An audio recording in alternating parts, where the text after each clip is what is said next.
wetu, na somo la leo linasema usiondoke bila uwepo wa Mungu. Usiende mahala popote bila kuwepo na uwepo wa Mungu.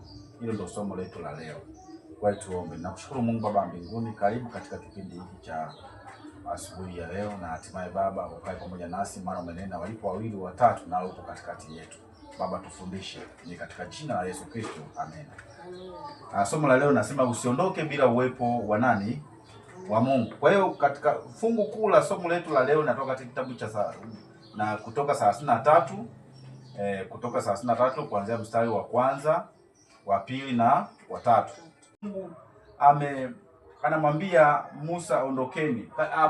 Waende wapi? Waende katika ile nchi ambayo amewaidia baba zao Ibrahim, Isaka na Yakobo, nchi ambayo inaomiminika maziwa na asali. Umeona? Kwa hiyo Mungu anamwambia atamtuma malaika waende mbele yao, lakini mwisho anamwambia kwamba sitakwenda pamoja nanyi. Kwa hiyo Mungu anaweza akakubariki. Mungu anaweza akafanya nini? Akakubariki.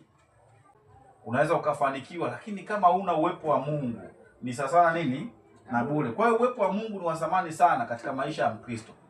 Na ndio maana neno hili Mungu anamwambia Musa, anamwambia wana wa Israeli, muende mpaka katika nchi ambayo nimewaidia, nchi ambayo nimewaidia yenye inaomiminika asali na maziwa.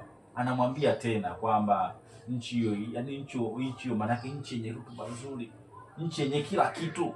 Kwa hiyo Mungu anaweza akakupatia nyumba nzuri, sawa? Akakupatia magari mazuri, akakupatia kila kitu kizuri, lakini Mungu hayupo na nini? Na wewe kabisa. Alishakuacha siku nyingi. Mungu atubariki na alibariki neno lake. Amina. Tuombe. Nakushukuru Mungu Baba mbinguni kwa ajili ya neno hili. Ututakase, utuoshe, utufanye kuwa wapya. Utusamehe dhambi na makosa.